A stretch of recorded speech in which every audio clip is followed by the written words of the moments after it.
Hello everybody, this is Shane with SG Outdoors. Today I'm going to be showing you how to set your bait caster so that it doesn't backlash. There's no magic setting to make it never backlash again. That's not going to happen. But I'm going to show someone who hasn't used a bait caster very much how to backlash as little as possible.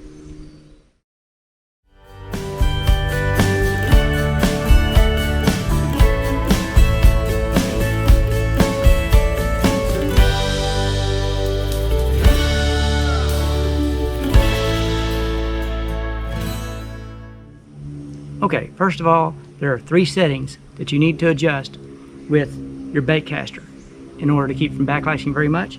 First of all is your tension knob. That right there is your tension knob. You can see that. You can turn it. It reduces and puts more tension on the spool. Alright, that is one. The second is going to be this magnetic brake system right here. Those are magnetic brakes. It usually has a 1 from 1 to 10, or sometimes it doesn't have numbers at all. But you know what you're going to do is you're going to adjust that, and that's going to adjust the magnetic brakes for your spool. Okay. The third thing is going to be the third thing is going to be your thumb. Whenever you cast this thing, you push that button down, you're going to have to hold your spool with the thumb. Alright, that is the third braking system that you're going to need. Okay, so these settings are the way I set a bait caster when I fish. It may not be right for everybody. You can set them this way, and you can adjust them however you like. A little more or less brakes, however you like it. Just everybody fishes different. There's a couple of different factors that determine whether you're going to backlash or not. First of all, you know, your line size. Sometimes if you have heavier line, you can backlash. Lighter line, it just depends on how it's set. But also, if you put too much line on your spool, it'll cause it to backlash.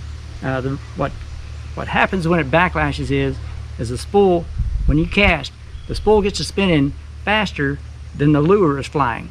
The lure is flying out across there, and the spool is actually spinning faster. So what happens is the line's got nowhere to go, so it just bunches up, and that's just called backlash, or bird's nest. So in order to stop that, you need to slow the spool from spinning.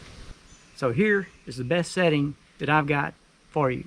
Okay, the first thing you're going to want to do is, okay, if you can see this, okay, here's your tension knob. And what you want to do, so I've got a bait on there.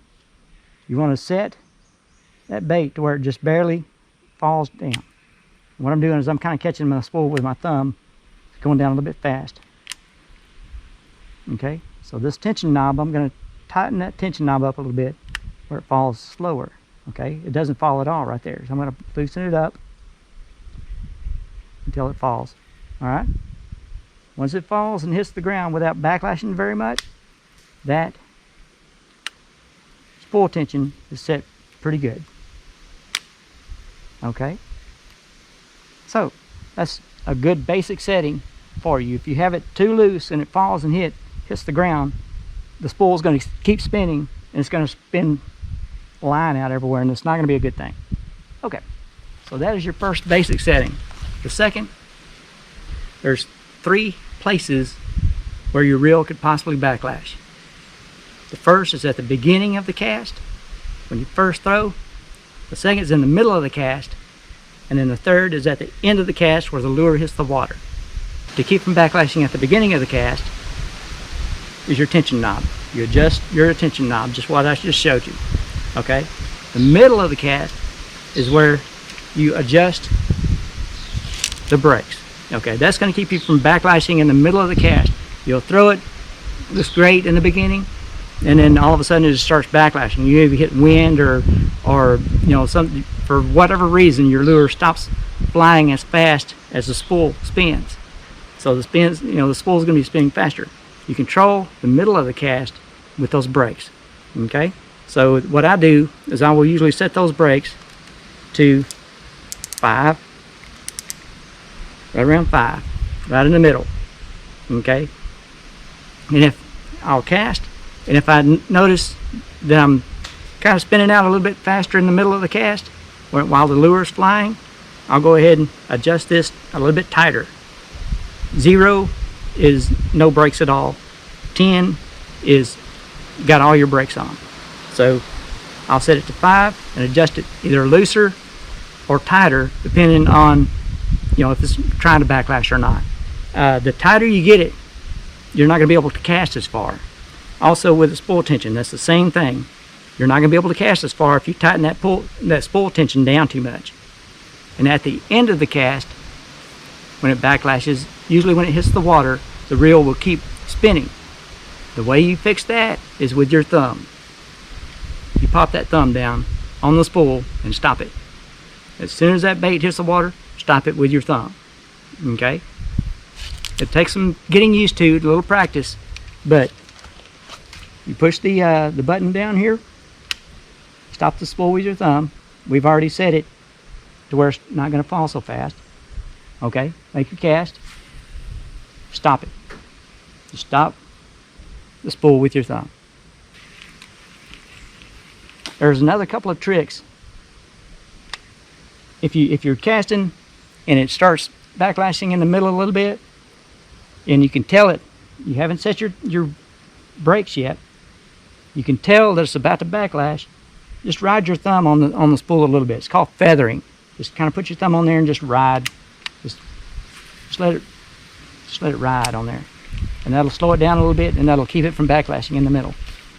Another thing that will make you backlash is if your lure size is different. If you change your lure size and you don't change your settings, it will give you a backlash. Like if you're throwing a heavy 1-ounce jig and then all of a sudden you change over to a 3/8 ounce jig, you're going to be set too lightly and it's going to backlash on you. So every single lure, you do the trick where you set this, do the fall trick, where you set it, let it fall, and once it touches the ground, if it doesn't backlash, if it doesn't keep rolling, you're good. Okay? Do that with every lure that you put on. It doesn't take but a second. Just let it fall and set your spool tension like that. Okay. Okay, I'm here at the pond, and what I'm going to do is I'm just going to kind of show you a few of the casting tricks to use to try to keep from backlashing so much. A lot of problems that will happen is if when you're trying to cast, you'll push the button down, hold the spool, but you kind of hold the reel flat and cast like this.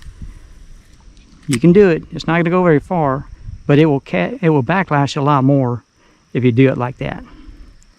Okay, the best way to do it if you're going to go overhand is kind of hold the reel to the side like this. Hit it, hold it horizontal like that, and you'll get a better cast, and it won't backlash so bad.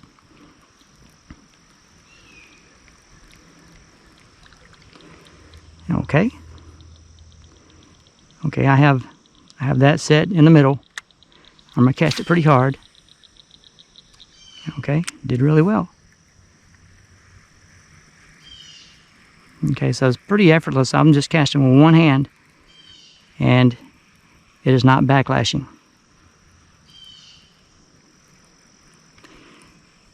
All right, now the best way to really cast is side hand. You know, it's not the best to go overhand. You know, sometimes you have to if you got branches and things in the way, but the best way to cast is go side hand. And what you do is you come off to the side and you whip it with your wrist, like that. All right? You can be very accurate with that, and it won't backlash near as bad as it will if you're trying to go overhand. And you can just kind of flick it out there. Just kind of run it in. See how easy that is? As soon as you hit that button, just hold it down, hold the spool with your thumb, and toss it out there. You can be very accurate. Accuracy is way more important than distance. A lot of keeping yourself from backlashing is practice. Practice a lot.